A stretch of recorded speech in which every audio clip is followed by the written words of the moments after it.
Valné zhromaždenie je najvyšším orgánom Slovenského zväzu telesne postihnutých športovcov. Stretávame sa po roku, aby sme bilancovali a teším sa, že úvod tohto valného zhromaždenia bol v znamení oceňovania najúspešnejších trénerov, funkcionárov, členov realizačných tímov, jednotlivcov. Bola to otvorená anketa, teším sa záujmu širokej verejnosti, ktorá hlasovala. A hlavne, že dominovali mladí športovci Slovenského zväzu telesne postihnutých športovcov, ktorí budú silným pilierom práve blížiacich sa paralympijských hrách v Paríži. Takže pevne verím, že tá budúcoročná anketa bude ešte viacej zaujímavejšia aj s výsledkami o vzťahu paralympijských hier. Je to valné zhromaždenie, ktoré nielen bilancuje, ale bude aj hovoriť o novom prostredí, ktoré vzniklo v Slovenskej republike vo vzťahu nového ministerstva cestovného ruchu a športu a aj vízie slovenského športu zdravotne znevýhodnených.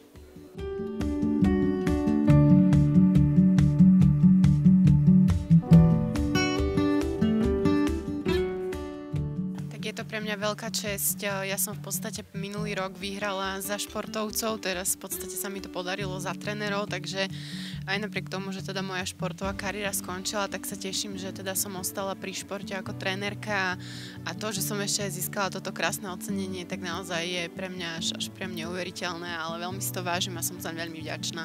Ja si myslím, že tí ľudia hlasovali práve preto, že sme doniesli z 5 kategórií 5 medailí a z toho 4 zlaté, takže a máme veľmi dobrých fanúšikov, takých verných, ktorí nás stále povzbudzujú a nám veria a nás podporujú.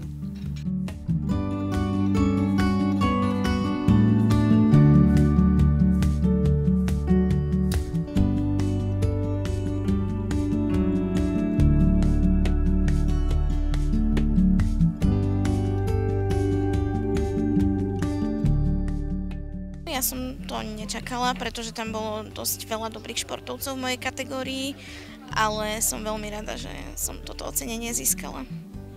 Ten šampionát mi vyšiel, bol to pre mňa jeden z vrcholov